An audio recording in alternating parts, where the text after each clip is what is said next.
Assalamualaikum warahmatullahi wabarakatuh. Perkenalkan, nama saya Indah Rahmadelviani dari kelompok 1. Adapun materi saya, definisi, kelebihan, dan kelemahan pendekatan kekuasaan. Definisi pendekatan kekuasaan atau otoriter. Pendekatan otoriter adalah pendekatan pengelolaan kelas yang memandang bahwa manajerial kelas sebagai suatu pendekatan pengendalian perilaku siswa oleh guru secara manusiawi. Dari pendekatan ancaman atau intimidasi ini, pengelolaan kelas juga sebagai suatu proses untuk mengontrol tingkah laku anak didik.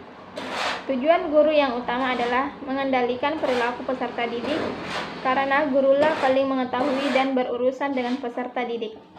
Tugas ini sering dilakukan guru dengan menciptakan dan menjalankan peraturan dan hukuman.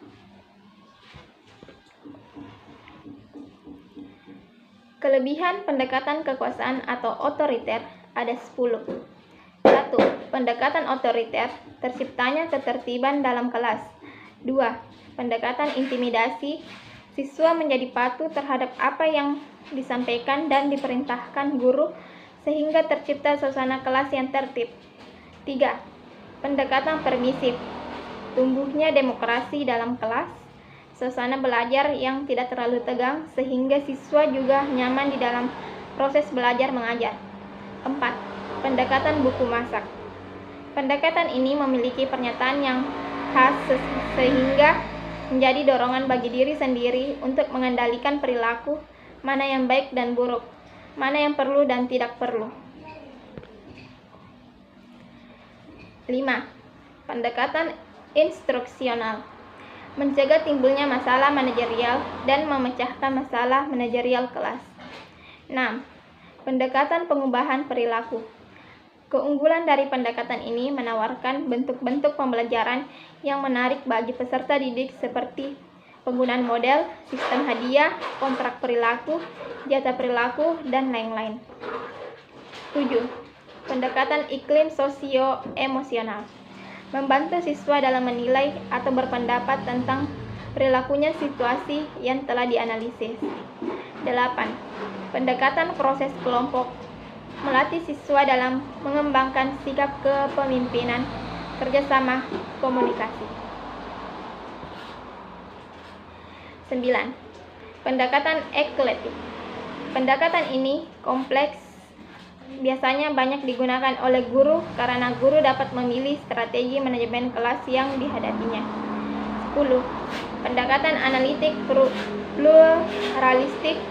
Pendekatan analitik pluralistik memberikan kesempatan kepada guru memilih strategi manajemen kelas atau gabungan beberapa strategi dari berbagai pendekatan manajemen yang dianggap mempunyai potensi terbesar berhasil menanggulangi masalah manajemen kelas. Kelemahan pendekatan kekuasaan atau otoriter. 1. Pendekatan otoriter. Pendekatan ini akan menghasilkan sikap siswa yang submisif atau apatis. 2. Pendekatan intimidasi.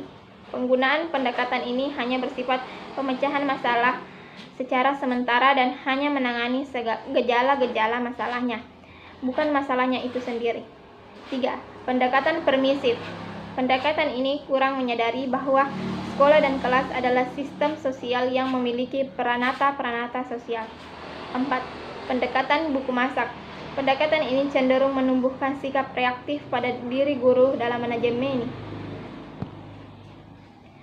5. Pendekatan eklektik. Pendekatan ini menganjurkan guru berperilaku sesuai dengan situasi yang ada, sedangkan guru tidak selalu bisa memilih perilaku apa yang akan digunakan sesuai dengan situasi, mengingat pendekatan ini merupakan gabungan dari pendekatan-pendekatan yang lain. 6. Pendekatan analitik pluralistik. Karena pendekatan ini juga merupakan kombinasi dari pendekatan-pendekatan lainnya, maka guru harus pintar dan pandai memilih pendekatan apa yang akan diterapkan sesuai dengan analisis yang telah dilakukan. 7. Pendekatan instruksional. Pendekatan ini lebih mengutamakan kebutuhan materi peserta didik. Pada pendekatan ini, peserta didik harus mengikuti pola guru. 8. Pendekatan pengubahan perilaku pembelajaran diutamakan pada peran guru itu sendiri dalam mengubah perilaku yang menyimpan. 9. Pendekatan iklim sosio-emosional sangat bergantung pada hubungan yang positif.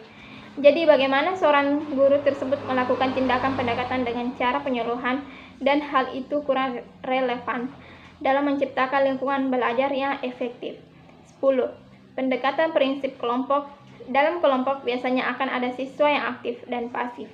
Siswa yang pasif cenderung akan bersikap masa bodoh terhadap permasalahan karena ia menggantungkan situasi kepada temannya yang aktif tersebut.